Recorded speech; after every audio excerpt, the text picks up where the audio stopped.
আওয়ামী লীগ সরকার পতনের পর সারা দেশের মতো কুষ্টিয়ার কুমারখালীতেও আইনশৃঙ্খলা পরিস্থিতির অবনতি হয়। অপরাধ প্রবণতা বেড়ে গেলেও কার্যত অকার্যকর ছিল পুলিশি ভূমিকা। সাম্প্রতিক সময়ে কুমারখালী থানা পুলিশ এলাকায় পুলিশি পাহারা জোরদার করায় অপরাধ প্রবণতা কমেছে অনেকটাই।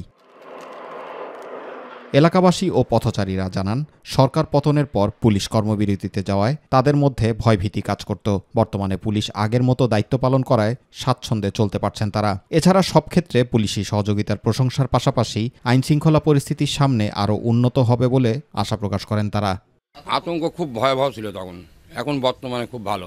এখন তারা তো খুব টলে রয়েছে, খুব খাটাখাটনি করতেছে। ভয় লাগতো যে যাতে পারবো কিনা, পথে কি হয় না হয়, কিন্তু এখন আর ওইটা মনের কাছে মনে হয় না। বর্তমানে আইন শৃঙ্খলা পরিস্থিতি ভালো বলেই আমি কুষ্টিয়া থেকে খোকসার উদ্দেশ্যে একটা বাইকে রওনা দিয়েছি।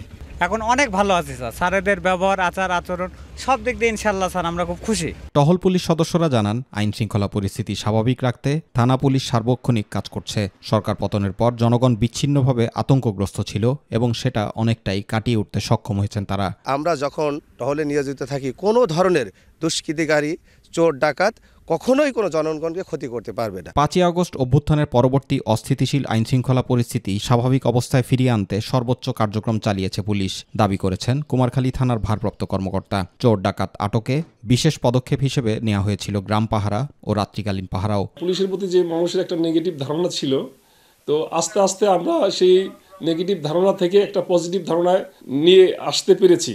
আমরা সর্বাত্মকভাবে এবং আন্তরিকতার সহিত নিয়ে কাজ করছি, যাতে মানুষ সেবা পায় এবং আইন শৃঙ্খলার উন্নতি হয়। জুবাইর রহমান, মাই টিভি নিউজ।